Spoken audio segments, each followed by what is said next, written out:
ദൈവ തിരുനാമത്തിന് നന്ദിയോടെ സ്തോത്രം ചെയ്യുകയും സ്തുതിക്കുകയും ചെയ്യുന്നു. കർത്താവിൽ ധന്യരായ ദൈവമക്കളെ, ദൈവത്തിന് പ്രിയമുള്ളവരെ, നല്ല ദിവസത്തിനായി ദൈവത്തിന് സ്തോത്രം ചെയ്യുന്നു. പ്രത്യേകിച്ച് ഇന്ന് ഫെബ്രുവരി മാസം 1-ാം തീയതി, പുതിയ സംവത്സരത്തിൻ്റെ 2-ാമത്തെ മാസത്തിൻ്റെ ആദ്യ ദിവസം. അനുഗ്രഹീതമായിരിക്കുന്ന ജനുവരി മാസം നമ്മളെ വിട്ട് കടന്നുപോയി. കരുതലും സ്നേഹവും വാത്സല്യവും ഒക്കെ ദൈവത്തിൽ നിന്ന് ഒത്തിരി അനുഭവിക്കാൻ പറ്റി.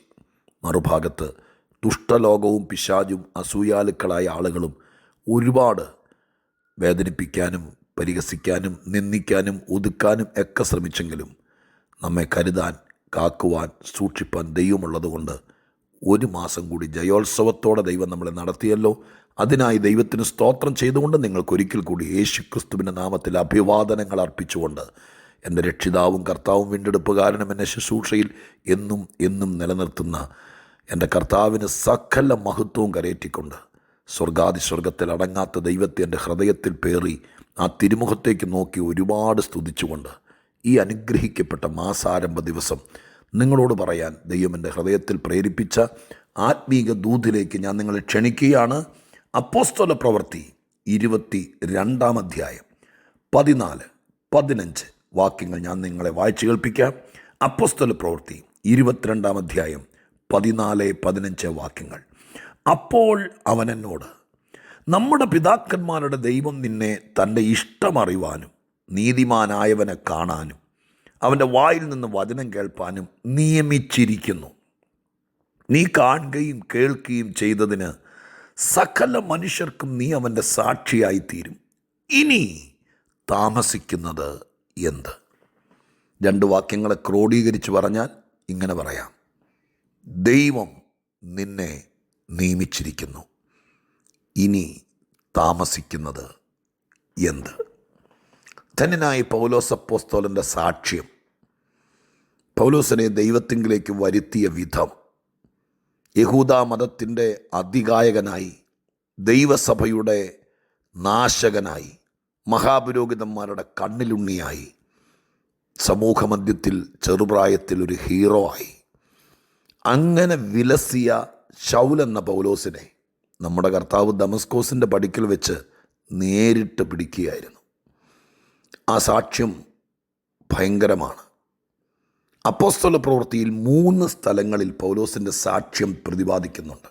1 9-ാമത്തെ അധ്യായത്തിലാണ്, 2 ഇവിടെ 22-ാമത്തെ അധ്യായത്തിലാണ്, 3 26-ാമത്തെ അധ്യായത്തിലാണ്. 9-ാമത്തെ അധ്യായത്തിൽ അപ്പോസ്തല പ്രവൃത്തി എഴുതിയ ലൂക്കോസ് ആ സംഭവം നമുക്ക് വേണ്ടി വിവരിച്ചെഴുതുകയാണ് 9-ാം അധ്യായത്തിൽ.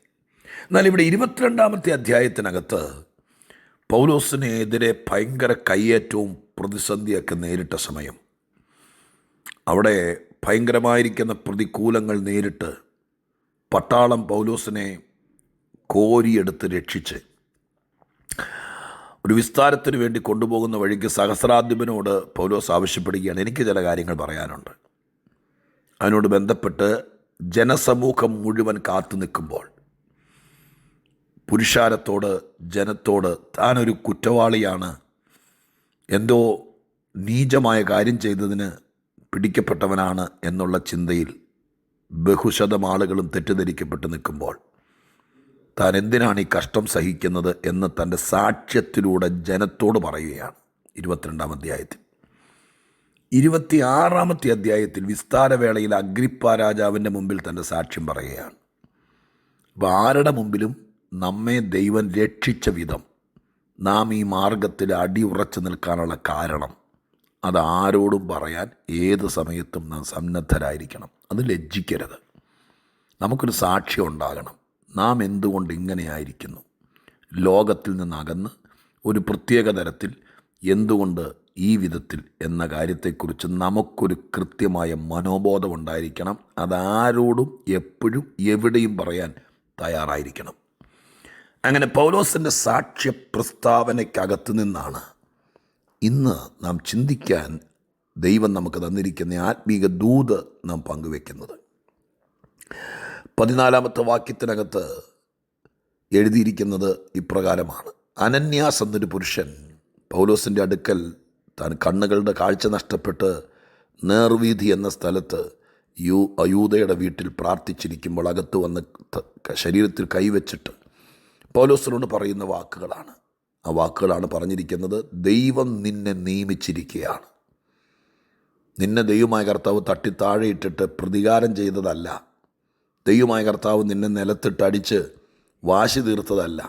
ഇവിടെ വെച്ച് ദൈവം നിന്നെ തൊട്ടത് നിൻ്റെ കണ്ണിൻ്റെ കാഴ്ചയ്ക്കൊരല്പം പ്രയാസം നേരിട്ടു. അല്പനേരത്തേക്ക് നിന്നെ ഈ മുറിക്കകത്ത് ഒതുക്കിയിരുത്തി ദൈവം. നിൻ്റെ ചിന്താമണ്ഡലങ്ങളെ കീഴ്മേൽ മറച്ചു.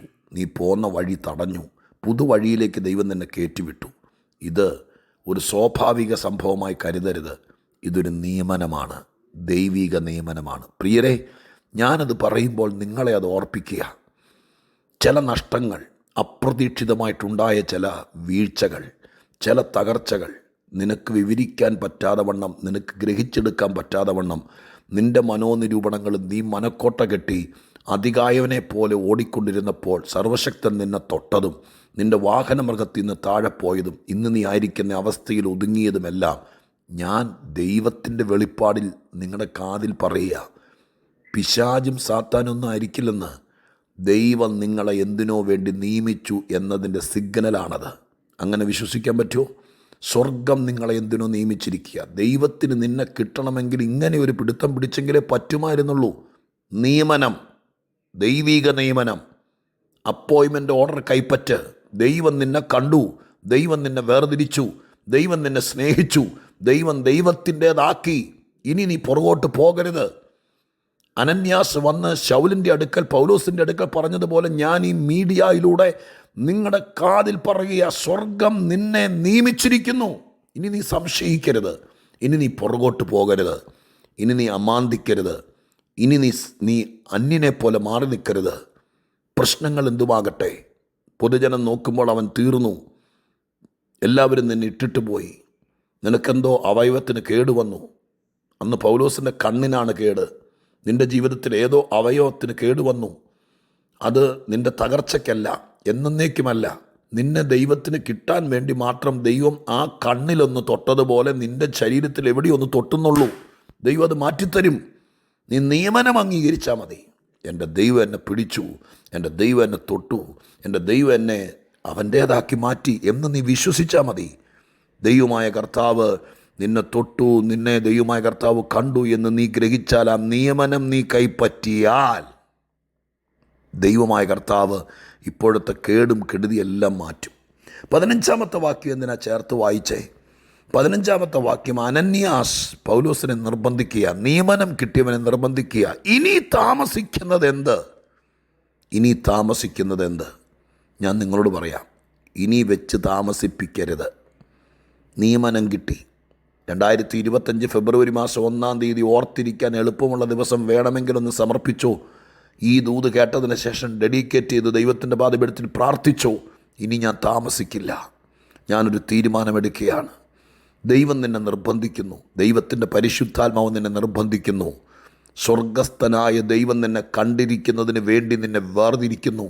ദൈവം നിനക്ക് തരാമെന്ന് പറഞ്ഞ കാര്യങ്ങൾ തരാൻ ഒരുങ്ങുന്നു. നീ ലോകത്തിൽ ആരും കണ്ടിട്ടില്ലാത്ത ആരെയോ കാണാൻ ദൈവമായ കർത്താവ്, അങ്ങനെയല്ല അവിടെ എഴുതിയിരിക്കുന്നത് 14-ാമത്തെ വാക്യം, ദൈവത്തിൻ്റെ ഇഷ്ടം അറിയാൻ, നീതിമാനെ കാണാൻ, ദൈവമായ കർത്താവിൻ്റെ വായിൽ നിന്ന് എന്തോ കേൾക്കാൻ, ഇപ്പം അറിയാൻ, കാണാൻ, കേൾക്കാൻ നിയമിച്ചിരിക്കുന്നു. നിൻ്റെ വീട്ടുകാർ, ചാർച്ചക്കാർ, കൂട്ടുകാർ, കൂടെ പഠിച്ചവർ, ഇവരാരും കാണാത്തത്, ഇവരാരും അറിയാത്തത്, ഇവരാരും കേൾക്കാത്തത് 3 വാക്കുകളാണ്: അറിയാൻ, കാണാൻ, കേൾക്കാൻ.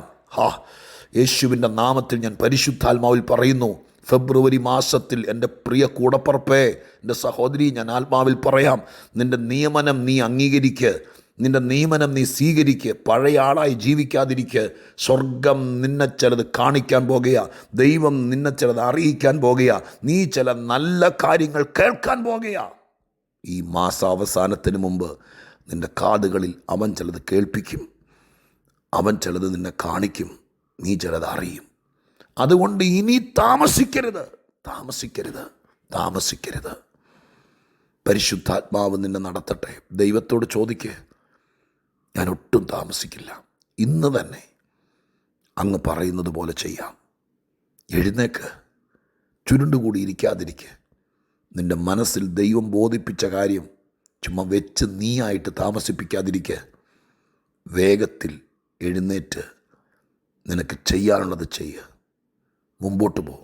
ഇനി താമസിപ്പിക്കരുത്. ഞാൻ പ്രാർത്ഥിക്കാൻ പോവാ. ഒന്നോടെ പറയാം. നിയമനം വന്നിരിക്കുന്നു.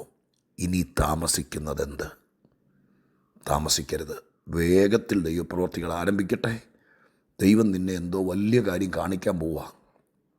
നീ ആയുസ്സിരുന്ന് വരെ കേട്ടിട്ടില്ലാത്തത് ദൈവം നിന്നെ കേൾപ്പിക്കും. അത് നന്മയായിരിക്കും. സ്വർഗമാ കേൾപ്പിക്കുന്നതെങ്കിൽ ചീത്ത കാര്യങ്ങൾ കേൾപ്പിക്കില്ലല്ലോ.